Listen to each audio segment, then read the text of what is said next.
All right. All right. Well, Becky, appreciate you hopping on here. Super excited about this. I know we were talking a little bit before, and you are the first female strength coach that I've had on the podcast. So I'm super excited about that. Definitely something I want to touch on. And just to give a little bit of background, so our wrestling coach at Fairmont, most of you guys know Coach G, has a twin brother who is also a wrestling coach at a Division III, I believe, correct? Yes. And I met the twin brother, and I mentioned about the podcast, and he said that his wife was a strength coach, and I was like, well, let me get her information. So then we kind of connected through that. So I'm definitely thankful for that kind of connection, and looking forward to talking to you.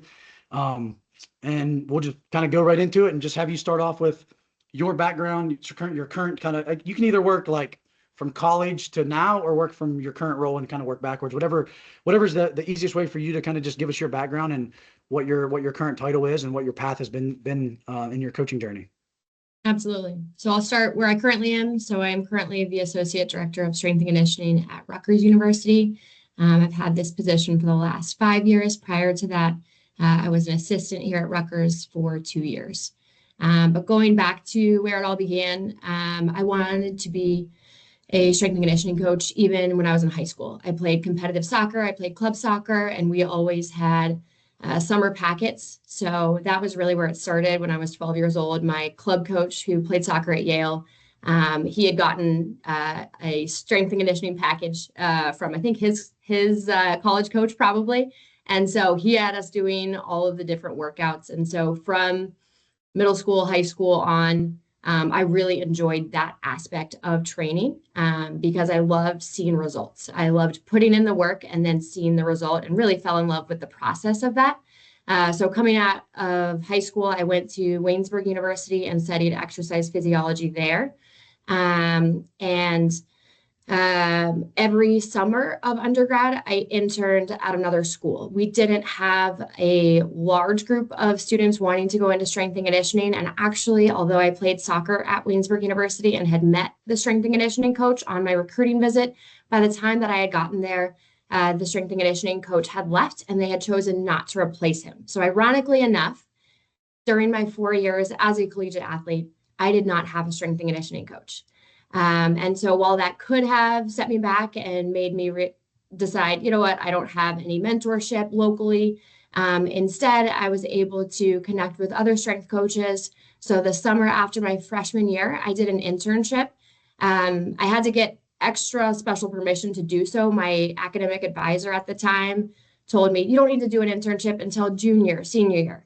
But what I had done in high school and then that freshman year of college, through an assignment in our Intro to Health Sciences class, I had to research other people that were doing the job I eventually wanted. And that assignment was phenomenal because it required me to look at people 10, 20 years out from where I was at the time and to reverse engineer their career and see, okay, so they're here now. What did they do before that? Where did they go to grad school? What certifications do they have? What degrees do they have? What experience did they pursue?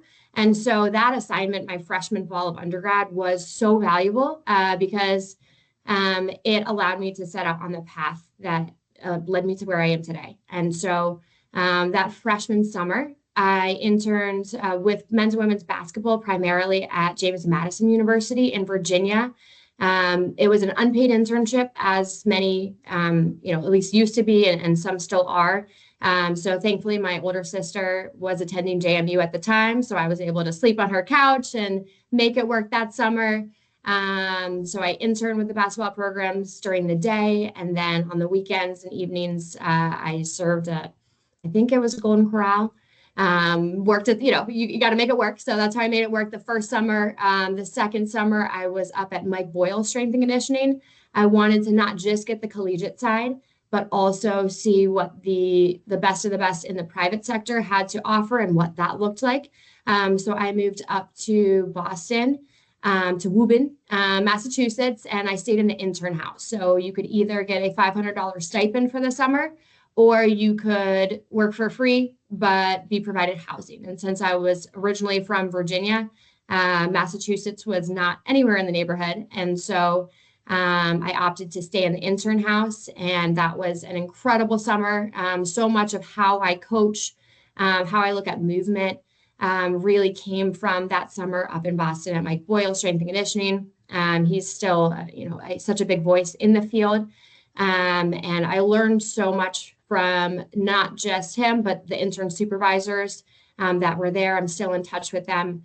And there were 25, 27 interns that summer, and we got to coach from 7 a.m. to 7 p.m. We were coaching, whether it was middle school, high school groups, but just getting all of those coaching reps. That was a huge part of my development as a coach, and especially my confidence as a coach.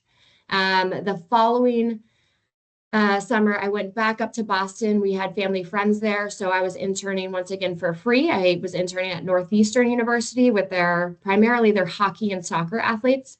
But I was able to work at Chick-fil-A while interning for free. I had actually worked at Chick-fil-A the previous summer as well, so made it work with those odd jobs. And then following that, I did graduate in 2015 from Waynesburg University. I wanted to go on to grad school, but I wanted some work experience before, just to add to my knowledge. And so I took 1 year. The first job that I took was in the private sector because it had benefits, and I wanted to save up money before going to grad school. Unfortunately, I learned a hard lesson that you have to interview those that are interviewing you just as much as they are interviewing you. And so unfortunately, I am not a quitter, but a month and a half in, I realized this is not a job that I wanted to put on my resume, and was not a culture that I supported and wanted to be associated with. So I left that position and took almost a gap year. I moved up to the Hamptons in New York through a personal connection, and worked at an international boarding school for 10 months. I worked as a strength and conditioning coach, as an assistant basketball coach. I taught Spanish. That had been my minor in undergrad. And then following that year, I started the grad assistant position at St. John's University. So I went to St. John's for 2 years. That was a fabulous experience. At St. John's, it's in the Big East. But we just had one director and then 2 GAs, and we ran everything outside of basketball. Basketball had their own 2 strength coaches, but on the other side, the other weight room, it was a director and 2 GAs. So I got a lot of hands-on experience, being able to program, run all the teams through the workouts, make mistakes, and then quickly learn that I needed to fix them and move forward. So that was incredibly valuable. As soon as I finished that grad assistant position, I got married. And so my husband was working in New Jersey at the time. And although there were a lot of positions available, none in college in an hour and a half of New York City or New Jersey, where I was trying to live. And so took a job back in the private sector. And that was a great experience as well. I was the director of sports performance for a private facility that worked primarily with soccer athletes, and that was my background as an athlete. So it went really well. I got great experience from a management standpoint, in charge of hiring interns, in charge of hiring assistants, and then also taking care of payroll for the first time. So definitely added to my administrative confidence. During that year, I still knew that I wanted to be long-term in collegiate strength and conditioning. And so I started interning, professional interning for free at Princeton University. So I would get to Princeton at 6:30 in the morning, and then be with them with whatever teams came in until around midday. I would sit in on their intern curriculum, and then I would head to my full-time job. We worked primarily with school-aged athletes, and so just the hours worked out for that. So can't thank the staff at Princeton enough for their mentorship and just how they poured into me during that time. And it just so happened that the director at Princeton knows the director at Rutgers really well. And so 7 years ago, when I applied for a position that opened at Rutgers, I found out later they didn't even look at my resume or my cover letter. They just got a phone call. So that really allowed me to get my foot in the door and start with the position at Rutgers. It didn't go completely smoothly from there. I actually didn't get the position that I initially applied for. So I applied for the softball volleyball position and did not get it. But on the same call, when they said, hey, you didn't get this position, but we have this other opening. Are you interested in working with rowing, with golf, and with tennis? And I said yes, like that is my entry point. Met with the coaches. I thought it was a place that I could absolutely grow and learn, and that has proved to be the case. So like I said at the beginning, I've been at Rutgers now for 7 years, and just really feel so fortunate to be surrounded by a fantastic staff, a very supportive supervisor. And for anyone that has followed Rutgers recently, we have a new athletic director. There's new energy, a lot of good things happening in our department. So definitely one that I'm proud to be part of. That's awesome. I appreciate that. I mean, that's the kind of stuff that I honestly, this podcast kind of started off as is number one, showing young coaches that like getting your undergrad, then getting your master, then getting like your full-time job, just it really doesn't happen very often. Like there are some coaches that have had that happen and it's awesome for them.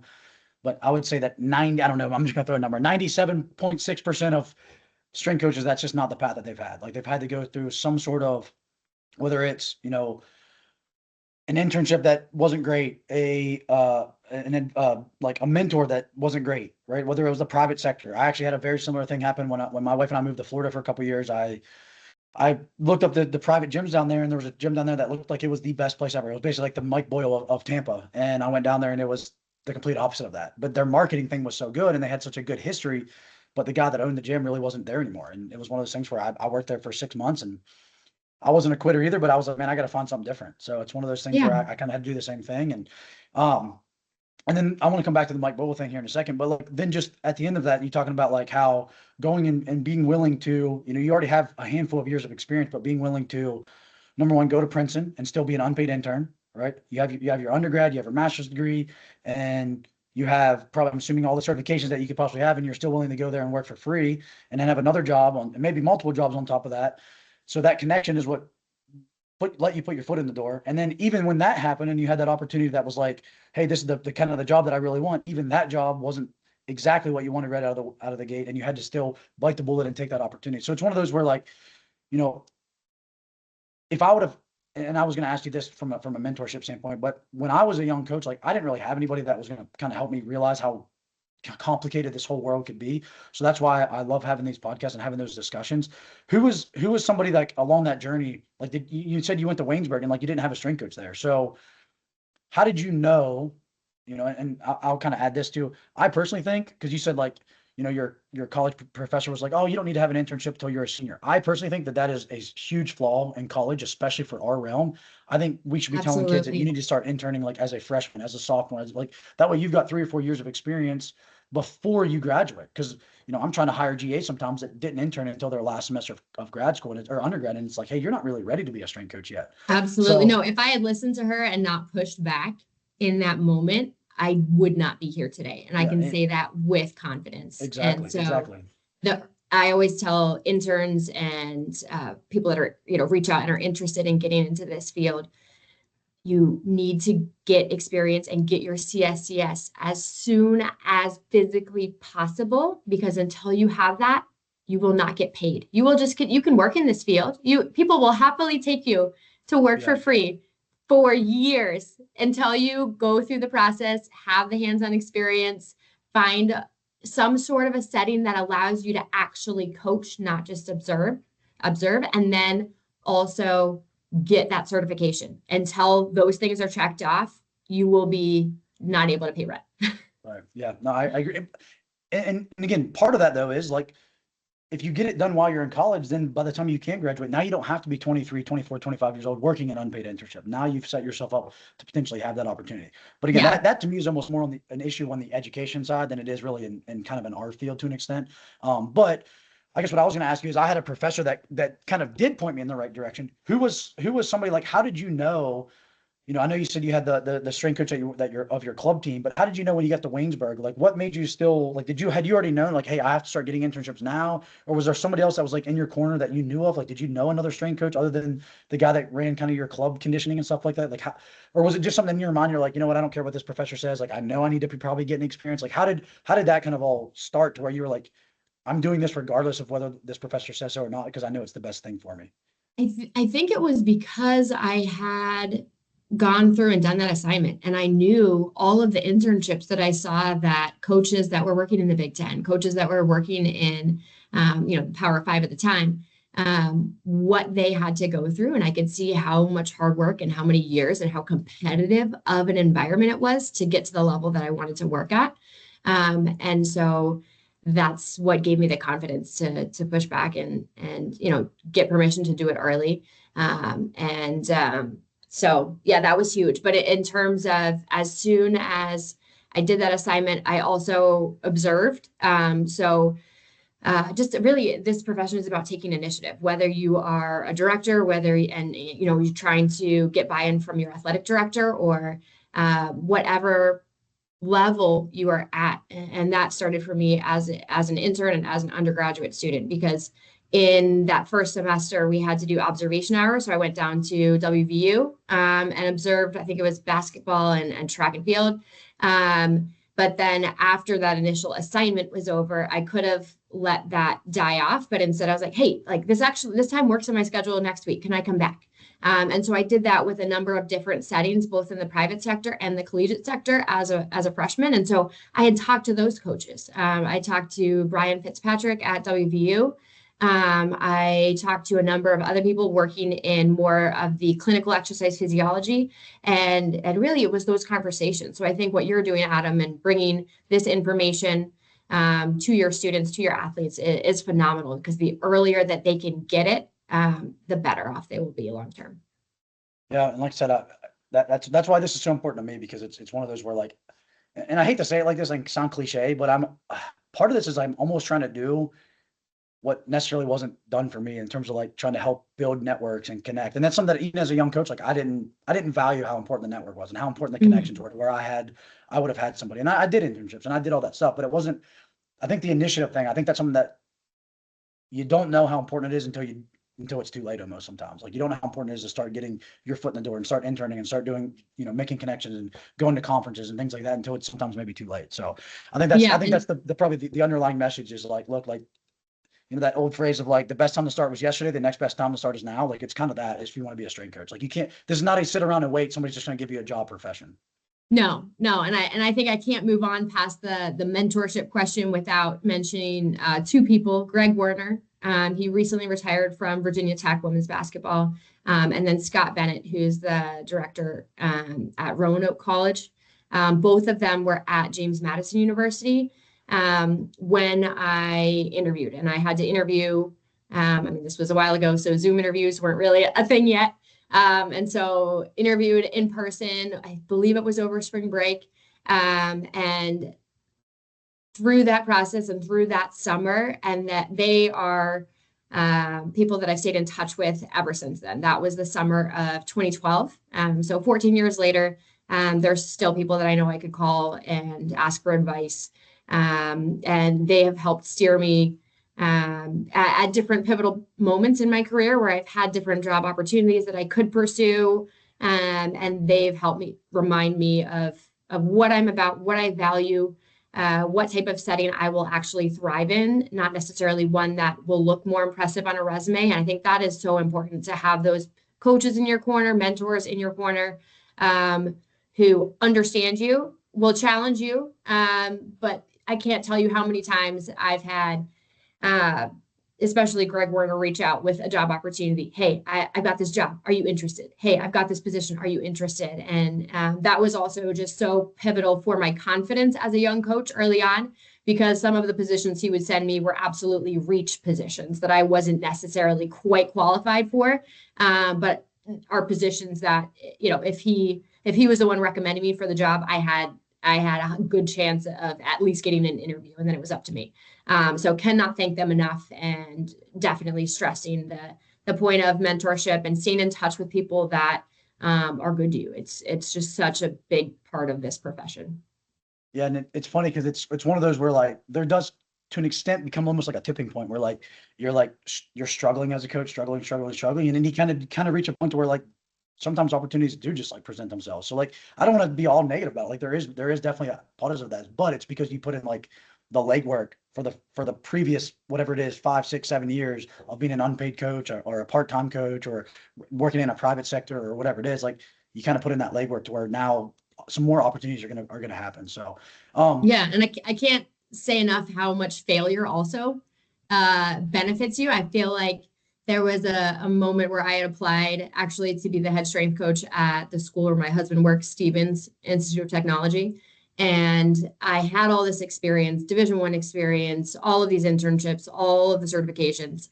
And I was young, but was so frustrated that I couldn't get a head position at a Division III school when I had observed and coached and had experience hands-on all of these different places. And so that moment, what made me frustrated enough to volunteer for free and reach out to Princeton. And it also got me frustrated enough to reach out to Rachel Balkovec. And she and I are in touch to this day. And so it was like through the perceived failure and frustration and feeling like I was up against a wall that forced me to then become like water and shift and go this direction and figure out, okay, like this door is not opening. How can I flood around it and knock the door down? no, I mean it's awesome. And again, going back to it reminds me of even the private gym that I was at. Like one of the things that was promised to me whenever I took the job was like, hey, we're gonna have weekly developmental meetings. We're gonna be doing this. We're gonna be doing that. And like that stuff wasn't there. So that was something that was frustrating. So I was like, you know what? Like I kind of was like, I'm like one of those where like, you know what, like middle finger to you, like I'm just gonna go learn all this shit on my own then. Like if you're not gonna teach it to me, I'm gonna. So it's one of those where like, kind of in that same situation. All right, well, like if this job's not gonna, if they're not gonna hire me, you know what, I'm gonna go find another way around it. So it's interesting you mentioned Rachel because I think when I was with the Yankees as like my first like intern experience, I think that was when she had maybe just got hired by them, right? I Okay. believe at some point around that time. So I don't really know her, but I know of her. Is she still in? She's still with the Yankees as a baseball coach? Like she's on the baseball side now, right? Yes. Yeah. Okay. Um, the Mike Boyle thing. I don't think we could probably make that the rest of the podcast, to be honest with you. Obviously, functional strength coach, like that book just should be most, in my opinion, most young strength coaches kind of like Bible, one of the first ones they read. Um, let's just start with that. Like what is something that maybe let's go with something maybe the biggest impact of being there, obviously being with the interns and I'm sure all that and being around Coach Boyle and all the great staff that he had. Cause that's the other thing is you start looking around, like, especially in the private sector world, like all these like other gyms that have opened up and things like that. It's people that at some point in time were at Boyle's and then they went and started some other gym or became a college strength coach somewhere else.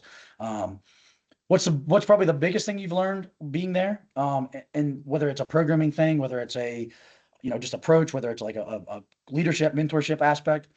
And then I'll kind of follow that up and with what's maybe something like surprising, something that like you didn't maybe realize going into it in a good way, like something in a good way of like, oh, you know what, I didn't realize like how important like this was or how important this was or how often they actually like, and again, I don't want to, I think it's true, but like the fact that he says like they very rarely, obviously everybody knows the bilateral versus unilateral argument. We might hopefully have time for this question too, now that I'm thinking about it, but like he says that they pretty much only bilaterally only ever do trap bars and maybe sometimes front squats. Like, did you ever see anybody back squatting there? Like that's kind of stuff, maybe like a little bit peek behind the scenes of what was going on there. But mainly number one, the biggest thing is what's the most important thing that came out of that internship? I think the most important thing is all of the interns. I forget if it was required, but it was very much assumed, and it may have been required that we did the workouts. So the workouts that we were having our groups do, you were supposed to jump in with one of the groups that you weren't specifically coaching that day and do the workout. I think that is so important, and we have interns come through here at Rutgers, and everyone's schedule is different, and that makes it challenging. But nothing increases your confidence in coaching a movement and coaching a workout than having done it yourself and knowing how it feels to progress from week 1 to week 4 or week 6 of a phase. And so I think that was something that Whereas other internships, yes, it was encouraged that you get your workout in, or maybe you try what the team did at Boyles. We all did the program, and even to the extent that you weren't allowed to do other programs. If you were not doing their program, you weren't supposed, like, that was, you were there for a purpose, and they were very helpful in making sure that all of their interns that were there, and then they knew they were going to go off and, be an intern, be a coach somewhere else. They did a great job of making sure they had a uniform product for their interns. Everyone got the same information. Everyone got the same experience. Everyone did something different with it after the fact. But they poured into us and made sure that we were set up for success if we then chose to go be successful. Yeah, it's funny you say that, because that's something I pretty much, I don't want to say require either, but I require it out of all my coaches at Fairmont. Like if you're anybody that's getting any type of like pay for me, whether it's like a paid internship or a part-time job or a GA, like we have mandatory staff lifts 3 days a week. And it's partly staff lifts so you can become a better, like physically better athlete and better person. It's partly we're gonna just talk shit to each other for an hour and compete with each other, but it's mainly really to just develop the coaching eye and the coaching knowledge and the feel, the empathy for the athlete, especially because a lot of us maybe weren't college athletes. Like we didn't play college athletes. We didn't train in a weight room, in a college weight room for 4 years.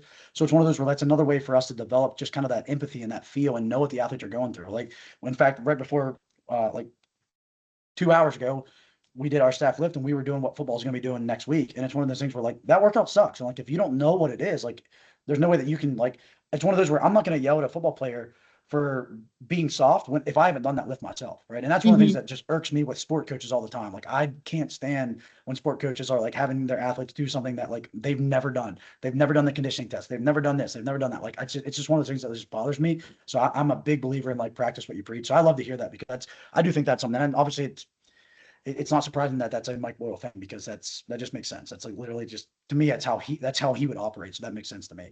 What about something that maybe would be surprising, like something, and again, I want in a good way, something that would be surprising about what they were doing there. Maybe even just make like the diversity of the clientele that they would have. Like I know that he's talked about we'll have 12-year-old hockey players and then an 80-year-old grandma coming in like an hour later. Like what is maybe something else that people would maybe be surprised who haven't been able to meet Coach Boyle or intern at Coach Boyle with Coach Boyle? Yeah, I think two things. The first one, the intern supervisors that were there when I interned, I believe one is still there, Kevin Carr, and then Brendan Rearick, who has moved on and is now on the West Coast. But they had a system, and I'm sure they worked closely with Mike on it, but a progression and regression system. So they had all of us, we had a cheat sheet. If an athlete couldn't successfully do this movement, we immediately had an answer. We didn't have to make it up. We followed their system. And so I think that was surprising. That was incredibly helpful. As an intern coming in, you had confidence, because if an athlete, whether they were in middle school, whether they were in high school, if they didn't look athletic and they couldn't get the movement, rather than just ask them to do the same thing over and kind of have their confidence dip in that movement, you could instead immediately know, okay, let's try this. Why don't we try this? And so that was just so helpful from a mental modeling standpoint in how I approach coaching with my athletes. Yes, this front squat is called for today, but if someone's wrists are not feeling good because of practice yesterday, hey, I already know we're going to do this. We're going to do a goblet squat. We're going to go a single leg squat to bench. Already kind of having those in my back pocket mentally as an intern then, and then as a coach now. I think that was just such a big piece. And there's no perfect exercise. There's no right exercise. It's what's right for the person in front of you in this moment in time. So that was hugely, important. And then also, yes, that span of ages and just how efficient of a system it was. Like to this day, I have been able to, do some things to change the weight room here and make it more efficient, make more sense. But I love the layout of the facility at Mike Boyles because it's a business. You need to make money. And so you can start new groups. I believe what was every 15 minutes. And sometimes I wish, and we have 4 different varsity, actually, if you count football, 5 different varsity weight rooms at Rutgers. But sometimes I wish the rooms were built with a private gym in mind, because in that setting, you're making more revenue if you only need the space for the time those athletes need that space. And so where you're warming up and where you're foam rolling, where you're doing your dynamic, where you're doing your activation, like every 15 minutes, we moved the groups to allow the next group to start. And so just the, like how brilliant it was from a revenue standpoint, but also from a coaching standpoint, it made sense. We weren't constantly having to clean up equipment. We weren't having to pull things out of a closet. Everything was where it needed to be for all of the workouts. If you put something away, you were putting it directly on a shelf. It wasn't walking across the gym to put it someplace else. And so that's always the lens that I look at my current weight room with is how can we make this make more sense? So we currently in our weight room, we actually just renovated the floor and we got rid of a rack to have a little more floor space. And now when athletes walk in, the first thing to their right, as soon as they come in, are the force plates. Why? We're typically going to have them jump very early on in the workout. Then we have our plyo boxes because typically we're doing our power work early on in the workout. And then, yeah, just having the floor space and layout to allow workouts to flow instead of have people having to waste time and be inefficient. Ultimately, you can get more work done. You can have a more effective workout if everything is exactly where you need it at all times.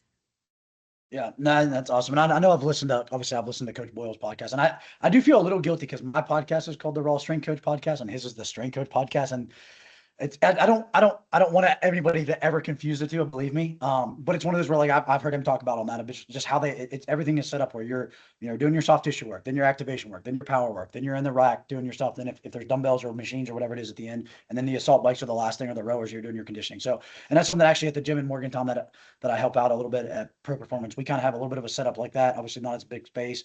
And even at Fairmount, when I got hired, like I did the same thing. I had to like kind of just set up the weight room a little bit more to be just a little bit more efficient. Like just being able to split the weight room in half and say, hey, we're going to have half of a team over here, or half of the weight room is this team and half of the weight room is this team. So we can have two teams in there at once, two small teams in there at once.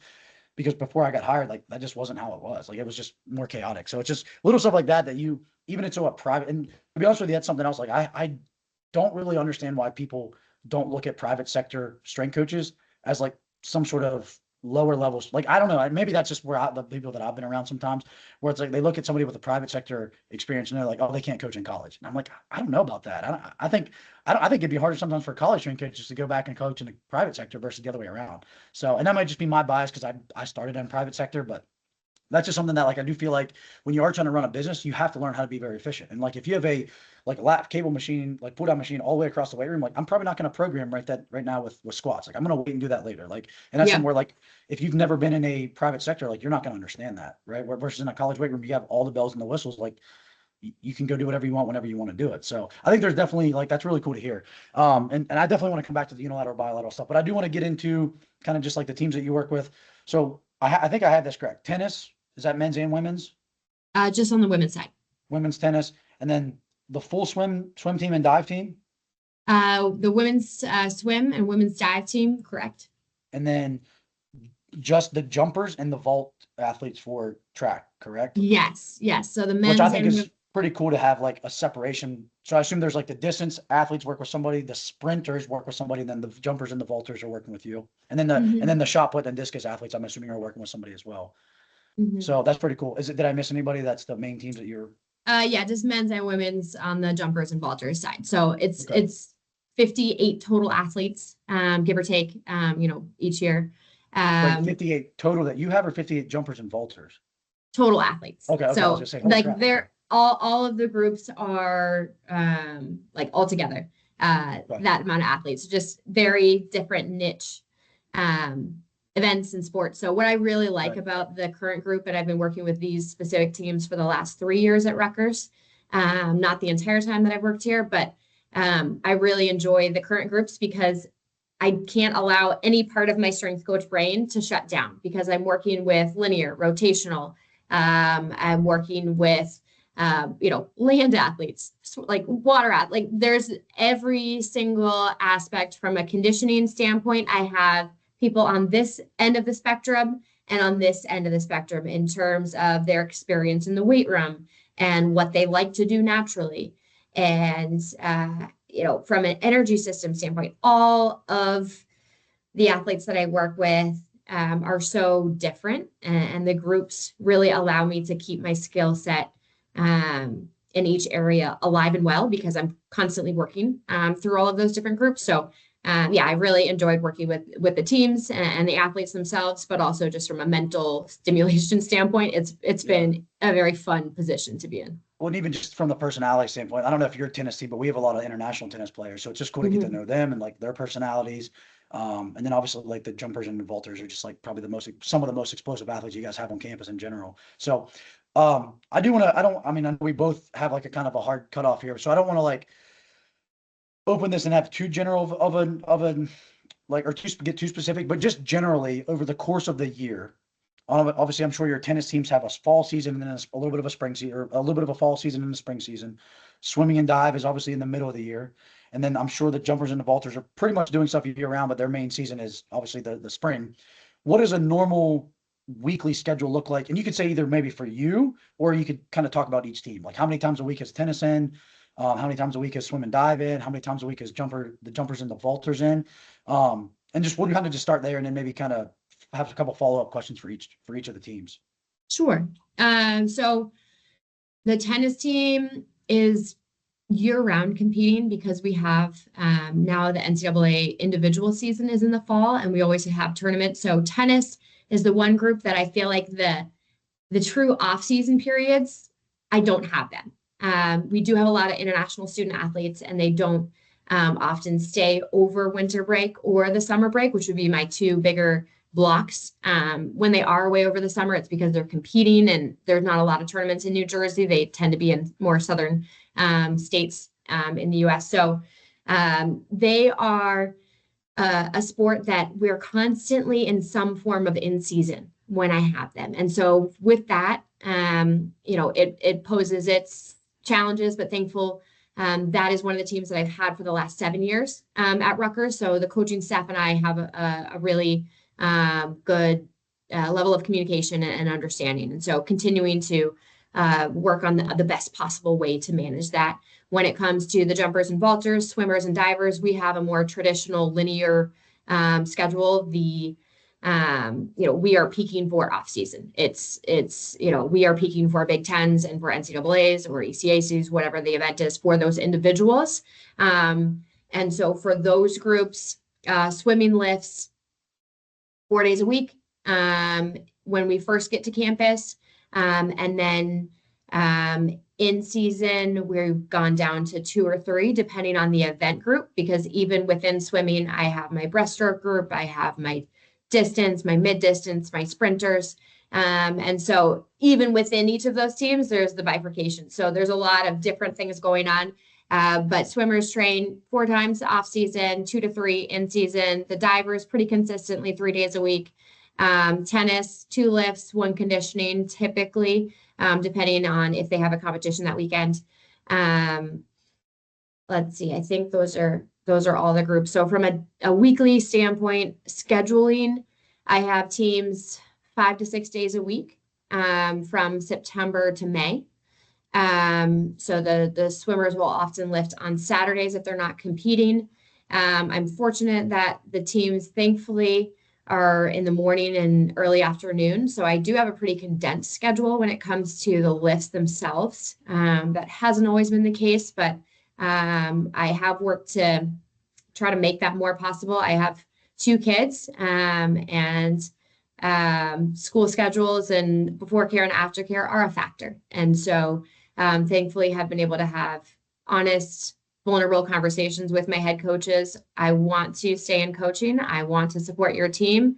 I need to be able to get my kids to school and not feel like I'm constantly scrambling. So I have head coaches that are great and receptive. And if my kid has a fever, they're very understanding. But I can't talk about schedule and not talk about that because my husband also is in college coaching. And so both of us have people that are counting on us. We can't just call out sick for the day. It really requires a lot of scheduling and planning and work. So that is my schedule and some outside factors that definitely impact it.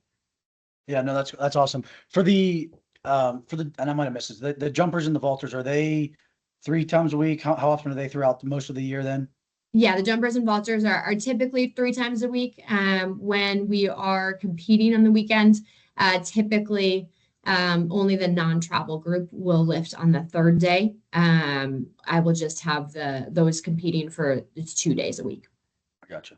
Um, so then I guess maybe let's kind of start like similar stuff and then maybe a couple different things. So if we were to like pop into the weight room throughout the week and we didn't know whether it was the tennis team, the swim team, I mean, we'd probably be able to tell at some point based off anthropometrics. But like if I just walked into the Rutgers weight room and you were leading a team in there, like what would be something that like regardless of the team, regardless of the days, are there any exercises that like I'm assuming probably some sort of unilateral squat, coming from the Mike Boyle background, like even trap bar deadlifts, things like that, like what are the things that are kind of common? Like basically what I'm getting at are like what are like your big rocks, like exercise that you're like, okay, these are our best bang for our buck exercises regardless of sport. Let's start with that first, and then I'll obviously have a follow up of like maybe some nuanced questions on like which certain teams are doing, what certain athletes are doing, things like that. But what's like the biggest like big rock exercise that no matter what teams you're working with, they're probably going to be doing that at some point throughout the year? I wouldn't say it's a specific exercise, but the movement. Like with every group, we're going to squat, hinge, push, pull in some form. But even within teams, different athletes are doing different things.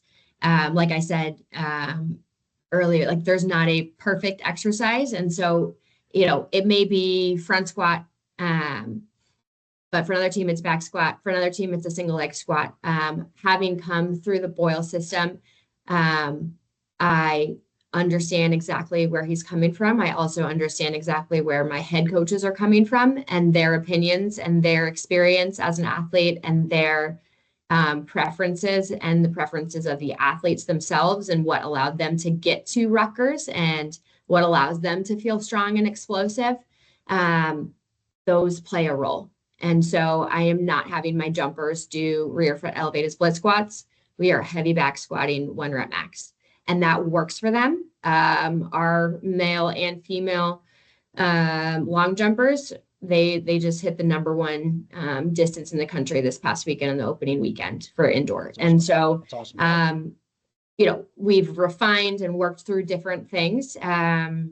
And some days we're belt squatting them, and there is a lot of variety, but there's nothing to set in stone. And all of my teams are honestly doing very different things. Really, the only thing that keeps them similar is everyone has bodies. And so everyone is going to do some form of squatting, hinging, pushing, pulling. And then, even the explosive athletes, what they need going into competition. The jumpers and my divers have, if you look at it, pretty similar programs at times, but the intensities for my jumpers are through the roof. Whereas for my divers, that is not something that allows them to compete at a high level. And so the intensities for the divers, while the movements are the same, we're doing power cleans, we're doing hang cleans, we're doing a lot of Olympic explosive movements, box jumps, things like that. The intensity for the divers, I've just found very quickly when I started working with them that they do not respond physically well to that. And so I think one of the biggest lessons in working with all of these different diverse groups is not getting stuck in the trap of what works for one group is going to work with another. I have at times tried that, not necessarily intentionally, but just like, hey, this is a great idea. This is working so well with this group. Let me try to like put it in over here. Sometimes it works, and sometimes it is the worst thing I could have possibly done. And I quickly learn and I make the change, and we don't ever do that again. So I think I hope that answers the question, but very diverse in what they are doing. No, that makes sense. And I guess I probably worded that wrong because I knew you weren't going to be like, all right, everybody has to back squat. I knew that was probably going to be the answer. More of the movement patterns and there's kind of those functional pattern or foundational patterns. And with the intensities, you mentioned that, like, are you because we just got velocity based devices and honestly, like I want to use them, but I think even with our athletes, and we probably deal with a lot more athletes with lower training ages. I mean, even to be honest with you, even some of our football guys, even some of our wrestlers, like they've never really had a structured weight training program before. So there's part of an aspect of like where like I almost feel like sometimes we got to get them through like a year of training before we can like slap a velocity based device on there because like they have no idea how to even like I mean, we had football in today. Like I said, we're teaching guys how to just grab a bar for a deadlift. Like they don't know how to grab a bar. They've only ever deadlifted with like their uncle or something new, whatever. You know what I Mhm. mean? So it's one of those things where like, it's like, I'm not gonna throw a velocity based device on there and have you do deadlift, like speed deadlifts day one or like some sort of VBT. So how are you mentioned like the power stuff. Like, are you, like with the divers versus the jumpers, is that something where like that high intensity, like that they're working up to heavy singles, doubles, triples at 85, 90, 95%, 100%. Is that something that you're going off purely off percentages? You're going off some sort of bar speed, you're going off some sort of reps in reserve, RPE. Like, how are you prescribing some of those things versus like the divers? Like if we came in and watched the divers and they're going at, is it 50% or is it twice the velocity? Like how are you kind of regulating that? And also, how are you prescribing it? And then how are you kind of monitoring that like across the year? Yeah, so for my jumpers and vaulters, they do 1 rep max testing twice in the fall during our off-season period. And then typically, depending on, individual situations, typically we will test again between the indoor and outdoor season. And so for those athletes, as soon as we test their 1 rep max, there are some individual exceptions depending on training age, but we try to test them in week 4 of the fall. So we have a very intentional, ramp up to that testing. And there's some incoming, athletes that I choose to do a rep max test in 6. They're just not ready. But for the returners, for those that have been training all summer, they test. And then we have elite form in all of our weight rooms. So that comes with a tablet. So on each rep, the athletes are getting the feedback of how fast they moved it. And so on our flat screen TVs where we're displaying the workout of the day, I give a velocity that I want them to be able to hit for all of their reps. So for their warm-up sets, they're going to be well above this. But if we are working at 100% for the day and we're going to power clean, if they're at 1.5 meters per second, that's a pretty near maximal effort. If we're doing back squat, if they're hitting 0.3 meters per second for the average velocity, that's pretty much a max effort. Yes, can you get a weight up at 0.24? Yes, you can. But just giving them those and letting that velocity guide the workout. So especially in the in season, The I will velocity let them. trumps. Yes. You would prescribe a percentage in a low, but you're gonna usually let the velocity trump that would be like the Yeah. thing that would kind of, okay, that's cool. Absolutely. So especially in the competitive time of the year, so I'll just keep using the jumpers and vaulters example. In the briefing before the workout, I will reiterate to them, and I'll have it in a different color on the slide. Like at this time of year, velocity is king. This is the stimulus we want for the day. You need to be hitting this velocity for whether it's their Olympic movement or their strength movement. You need to be hitting this or very close to it, or we're not doing what we're trying to do today. Like, you may, especially for my multis, they compete in the long jump, but they may also be in a number of different events. They tend to just have more training load throughout the week. So for them, especially, I'll check in with them and be like, how are these numbers looking? How fast are we moving the bar? And use that as a guide to make sure that the training for the day is appropriate for what we want and not just burying them. And so that's absolutely a tool I use with them. And I do still use it with all of my teams to a certain extent. So with the divers, kind of getting back to that side of the question, with the divers, we also use velocity to guide our training. The difference is I don't 1 rep max the divers. There's not a good time of the season, just with how the head coach and I have landed on how we program leading them into the fall and then leading them into their competitive season. There's not a good time to test. And so we have the technology to be able to estimate pretty well. Hey, we're going to go for a pretty heavy, like moderate heavy single, move it as fast as you possibly can. And if they move it and I get that number, I can give them within 5 to 10 pounds accuracy what their 1 rep max is, and that's what I put into their programming system, and that will spit out the number for their percentages. And then with them, we have very open communication. with all the athletes. And so they feel very comfortable and know that if they let me know, hey, this is like, it felt a little heavy last week and it felt a little heavy again this week. Can we back off my max that's in the system? Absolutely. Hey, this has been feeling light for the last 2 weeks and I actually went up 5 pounds and I still feel like it's not quite what I need, because I try to be very communicative of what the purpose of the day is, what the purpose of this phase is, how it fits into the annual plan, and communicate that not just to the coaches, but with the athletes, especially at the start of each phase. I think that's a huge thing that I've emphasized even more so with my teams the past 2 years. And so the athletes have the confidence to give me that feedback and say, hey, I know what you said this is supposed to feel like. It's not quite feeling like that. What can we make adjustments? And so that's a really important piece of the puzzle, especially for the teams that don't get those true strength power when we're at max numbers. The communication and feedback becomes such a critical part of the conversation and of the training. Yeah, that makes sense. And honestly, one of the things you were saying there about the athletes communicating with you, like that goes back to what you said about being an intern in training. Like it's hard to know what like a velocity is supposed to feel like versus what it's prescribed versus what your percentage is versus did you get 8 hours of sleep last night versus 6 hours of sleep or whatever, if you as a coach haven't done that. Like, so it's one of those where like we've had the velocity based devices since the fall, but the only thing we really used them for was football in the fall. And it's one of those things where like I've just been literally almost throwing it on every exercise that I'm doing in the weight room, so I can kind of start to build my own, like, okay, this is what this velocity is supposed to be at, and this is kind of what it feels like, and this is what percentage of. So it's one of those, again, going back to what we talked about of just being able to build that like empathy and that help us build that rapport with the athletes. Something you mentioned that about with the jumpers about doing multiple events. There's college decathlon, correct? Like, Correct. Who do you guys have athletes that do that? We do. Yep. So who do they work with? Because they basically they throw, they jump, and they sprint, and they do the mile. Like, what strength coach do they work with?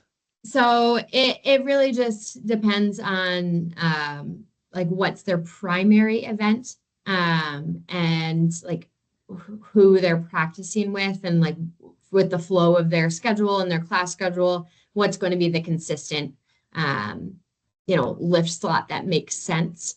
And so yes, I have one on the squad that lifts now with the jumpers. But I just know that those athletes that are coming and they're also maybe on the sprint squad, like they do compete at meets in the sprinting events as well. I just know, hey, how was practice? How long were you out there? What did you do in addition to jumping today? Like give me the full picture so that we can make this make sense for you and for me. So yeah, no, it's definitely one of those where like I as a strength coach, because and I'm sure you would agree with this, like we could have the strongest soccer team in the conference, which honestly we might. Doesn't mean we're always going to win. All right, we could have the strongest baseball team in the conference. Doesn't mean we can hit a baseball. Doesn't mean we can throw strikes. Whereas I do think that, and this is going to end up leading into a question.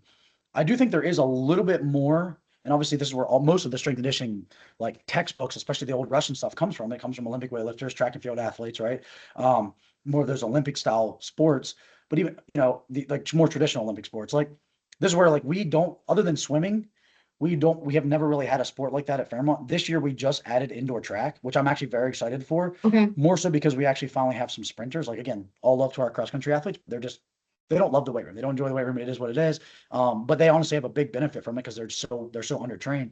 But I am actually very interested this year with us having indoor track athletes of like, hey, we've only really had you guys for like a month before MECs, before our conference championship this year. Like, have we actually done anything in the weight room that's going to make you faster, right? And because I'm one of those where like I do think that getting our soccer players faster, getting our football players faster, definitely makes them better football players, but it doesn't always mean we're going to win. So the question I'm going to ask is how do you think us as strength coaches, and this is a very loaded question to an extent. How do you think us as strength coaches, we as strength coaches, should be measured? Our success should be measured, and with that, what are realistic outcomes? Like, if your high jumpers add 100 pounds of their squat from the time they come in as a freshman to the time they come in as a senior, which is honestly probably maybe not an unrealistic number, like, does that guarantee that they're going to, break a school record or a conference record or whatever it is? Like, what does success look like in the S&C world for our athletes? Should we be measured by something? Like, a very open question, very open general question, but it's something that I do think I personally struggle with because our football team didn't play as well as we did this year, right? And it's like one of those where, like, in my mind, I'm like, did we do enough in the weight room? And I go back and look, I'm like, our entire offensive line was healthy the entire year, right? I look at that number as well being healthy, but it's like our entire defensive line all squatted almost 600 pounds. Like, so there's one of those things where, like, sometimes it's like, I'm not trying to deflect blame. I want more blame, but it's also like at some point we are limited with team sports. So with you working with a lot more like sports that are literally a millisecond matters, like, how do you measure success? Yeah, no, I think a big piece of it comes down to the fact that as strength and conditioning coaches, we are assistant coaches. Whether we're a director, whether we're the head coach, whether we're, whatever our title is, we are support staff to the head coach of the sports that we support, and provide, coaching to. So I think that is such a big piece of it, because success is measured based on the sport coaches understanding, and what the key performance indicators are that hopefully, strength and conditioning coaches have had the opportunity to discuss with their sport coach ahead of time. Because if a coach wants an athlete to be able to touch 10 feet, that is a measure of success. And if you get all of your, outside hitters to hit 10 feet and they still lose, you've done your job. Just to be a very, very simple example, when it comes to my jumpers and vaulters, as an example, we know that if they can power clean more and if they can back squat, we have seen just over the course of time, the athletes that are able to do that tend to do really well. It's not because the other things aren't important, like what they're doing every day in practice, all of the different drills that they are doing. Like, there's so much that goes into it. I think it's just important that we recognize we are a support piece of that. And then having those conversations with the head coaches. Okay, what are some things that are important to you? Okay, let me make sure the programming aligns with that, and make sure that we're focused and improving on those areas. And if you've done those things, you've controlled the controllables, you've done your job. And then it goes back to the drawing board with that sport coach. Okay, so we were successful. We hit these KPIs, but we weren't successful. So what's next? Do we need to improve our communication? Do we need to, did we have those injuries? Like, what did we have, 2 of our starters out because of soft tissue injuries and key performance? Like, that's critical information. Everyone always wants to drop injury rates, but just looking back at the facts and identifying what do we prioritize. There's only so many hours in the day, whether you're in an 8-hour period or a 20-hour period. For us, it's what is going to give us the most bang for our buck in those hours. And then, going back to the drawing board, reflecting, communicating better, and then, going into that next season more informed. But I think having clear, defined goals, and then recognizing that there's just so many factors, and that's what makes it so frustrating, but also does take some of the pressure off. As a strength and conditioning coach, is we have control over this piece, it's not always going to go in our favor. Yeah, it makes it frustrating, but it also makes it, like, again, I think most strength coaches would consider themselves problem solvers and critical thinkers. So it's one of those things where, like, even when everything's perfect, like, a lot of times, like, I'm like, yeah, everything looked great today, but there's something that we could probably have done better. You know what I mean? Like, even one of those things. Hey, we won, like, our women's basketball team. We won the conference championship the last 2 years in a row. But we're going to have a new team this year. So there's something that we're going to have to do new. And I realized that this year, we had a bunch of girls graduate last year. So I remember, like, this first week of this past fall, it was like the most I've ever had to coach our women's basketball team in the weight room. And I went and said something to the head basketball coach, and she was like, Adam, I'm having the same thing on the court. She's like, I kind of forgot that I need to coach people how to play defense. She's like, because the last 2 or 3 years we've had, like, all this senior leadership and all this. She's like, so yeah. It was weird. It was one of those weird things where, like, we both kind of were like, oh crap, like, this team has been so good the last 2 years that we're, like, recoaching all the stuff that we kind of have gotten not lazy, but lazy in a good way, because we haven't had to. So it's I think that's what makes such a, like, it's such a special thing when a team is successful, because, like, so many things had to go right for it to work that it just feels like surreal. So yeah, no, 100%. I know we got a couple minutes here, so 2 or 3 couple questions about just young coaches. So you guys obviously have interns. You guys still do GAs at Rutgers? We do not currently have GAs, at least not on the Olympic side.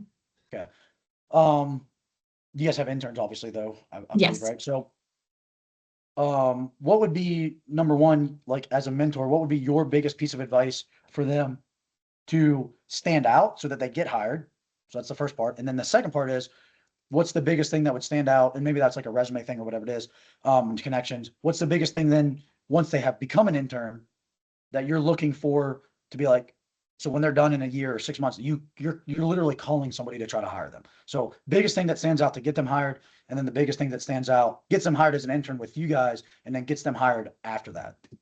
Yeah. So I think for the first part of the question, I hope this helps people, but it's honestly what not to do. Because that's the first thing that popped into my head. I no longer run our intern curriculum. One of our other strength coaches on staff does, but I still get emails from potential interns. And when people say that they are reaching out because they have to do an internship for their degree, it just like I tune them out. I forward the email. It's like, hey, if you're interested, like I make sure that it gets where it needs to go. But that immediately in my mind is like, you don't understand that you have to really want this. You have to be excited about learning and the fact that you're doing it because you are now required by your degree program. So just showing the opposite of that, like spinning it to the positive, is like showing initiative, and that you have taken the time to like research the coach that you're reaching out to, research the program, not just have it be a convenient option that's in state and your buddy did an internship here. So that's a huge piece of it. And proofreading, send that email to a friend, send that email to a mentor before you send it to someone that you actually really care about the impression that it's giving. Because the amount of misspellings or Mr. Bonaventura, Becky's a girl, just like those types of very simple things. It is so easy to make a really bad first impression. And it is pretty simple. It's not easy, but it's simple to make a good impression. Do your research, have somebody proofread for you, and actually show interest. And honestly, like it's not like it's so simple in that sense. So Yeah, that's the I first was part of gonna the question. stop because it's funny for two things. Number one, I completely agree with you. And then the private facility I work at Morgantown, we do take students that are in their last year of undergrad and they are just kind of trying to fill a major. But I really don't do that at Fairmont. Like if you waited till your last semester to intern with me and you're like what you're saying is like the subject line of the job should be like willing to die for this internship because this is what I want to do for the rest of my life. Like that should be, if that's not in the subject line, like then I'm probably not going to really look at it. So that's the first thing. The second thing is about the resume thing. And most of my young coaches that I've worked with know this. Like, so I was on the selection committee when we hired Gennaro. I was on the selection committee when we hired our new baseball coach. I was on the selection committee for the football coach that we've hired, right? So what's really, especially the football coach job, we had like 100 people apply for the position. And we probably ruled out 30 of them. Oh, and the head athletic trainer. I was on the committee for that too. So I've been here for 5 years and I've been on 4 committees. And literally what I've learned from that is, which I've usually always been a very attention detail oriented person when I apply for jobs anyways. I've learned like, don't spell our athletic director's name wrong. Like when you're sending him a cover letter, put your phone number on the online application portal so that people can call you if they want to interview for a job. So like there's been times where we've literally had 100 people apply and 40 of them immediately are disregarded because they're like, you didn't do something like that right. Right. It's just, Yeah. it's literally crazy that Shooting yourself in the grown, foot. that grown ass people, professionals want to have a job and like they can't do that stuff. It's so like that. The crazy thing that it still happens at the professional level, let alone a 21-year-old undergraduate intern. Like so, it's great. It's funny, but it's not funny at the same time. Yeah. So go ahead. Sorry. The second thing is once they've interned with you guys, how do they get themselves to the next level then? Yeah. So once they've interned with us, a number have gone on to physical therapy school. We do have a full-time assistant role with our basketball program. So we have a men's basketball strength coach who is our director. We have our women's basketball strength coach, who's one of our associate directors. But then we have an assistant. And so that's a position that has most recently been held by former interns. And so it's a great entry-level position because they are shadowing, they're setting up they're basically, an intern that is impressed us so much that we want to keep them around and really give them, a leg up to What the do they what do they into do the to field. impress you guys most often? Like what's the most important trait or characteristic or work ethic? Like what is the most important thing? Wanting to be here and asking questions at the right time and showing initiative, being curious, um, just doing the extra things that other people aren't willing to do or aren't perceptive enough to realize need to get done. So if you've seen a lift on Monday and the next lift's coming around and you are the intern that's there, hey, we set up this, and this last week. Is that what we want for this week? Like taking the initiative, recognizing that coaches like have sport coaches that, call changes last minute, like recognizing that there's a lot going on. So the more helpful that you can make yourself without being asked, like that stands out because the easier, I think it was my supervisor, but definitely the concept rings true is like you are paid at the level that you are able to solve problems. Your salary will always reflect the size of the problem that you are currently able to solve. And so the faster that you can figure out what someone around you, what someone above you's problem is, and figure out a way to solve it before they have to, you will be invaluable. Yeah, well, that's the invaluable word. Do you know, because you were at Waynesburg and do you know Bobby Sapezi at Cal? I do not. He's at Cal, PA, not Cal, like California. Okay. First of all, he's literally like one of the, I mean, most of the people that are going to watch this know Bobby, know all Bobby. They've heard me talk about Bobby, but Bobby told me about a book a couple years ago called Linchpin, and it's called "Are You Indispensable?" And basically, that's literally what the book says. It says that no matter where you're at in your job, like whether you're an intern or whether you're the CEO, make yourself so valuable that people cannot fire you. Like they find a way that they have to keep you around, or else like everything else falls apart. So Mhm. it's one of those things where like I think that's like I listened to that book like probably 2 years ago when Bobby told me about it. And it's one of those where like that's 100% how a strength coach has to think about. And unfortunately, sometimes we can still get fired regardless of that, but it is what it is. All right, so a couple last minute questions. So number one, I saw on your Instagram, I saw that you have like an online training program. So tell us a little bit about that. Yeah. So 18 months ago, I started a business, an LLC called Action Plan. And so that allows me to provide programming to the general population, primarily focused on former athletes. So people that are now in the workforce that are used to and like having structure and goals within their workout. And so I developed two phases, 12 weeks or 24 weeks, if you want to go through each phase twice, of an online program that has built-in goals and allows you to see incredible progress. That the clients that have gone through it have done a phenomenal job. And so it's geared more towards athletes, and that's really my passion. And so started the company and developed that medium ticket offer, and then also work with premium clients that want. Um, sorry, I had a pop up on my computer here. Premium clients that want me to design a program completely around their home gym, whether that's a commercial gym or their home gym in their garage. So that's more of a concierge service where I design everything around their goals, their equipment, their schedule, and then provide the program completely over an app. So I go to their house, their gym one time, coach them through all the movements, make sure they have access, they know how to utilize all the features on the app, and then it allows them to have a high level of coaching and a high level of accountability, but through an app so that I'm able to maintain my full-time role and job here at Rutgers. And so that's something that I work on, 5 to 6 a.m. before I come in. But that's been fabulous. And then recently brought on Kenna Smoke Manisi, who's another college strength coach, and she developed under the Action Plan umbrella the Strong Moms program. And so that's another program that people can purchase that day. And it's designed for the postpartum population. And she really felt like there's a gap and a need. She and I both have two kids. And so we had connected at the CSCCA conference. And she said, I've got this certification. I'm just not really using it. And I said, hey, I've been working the last year on this business. Let me help you. And so helped her out with the business side of things. And so she's been really enjoying working with that population now with this setup.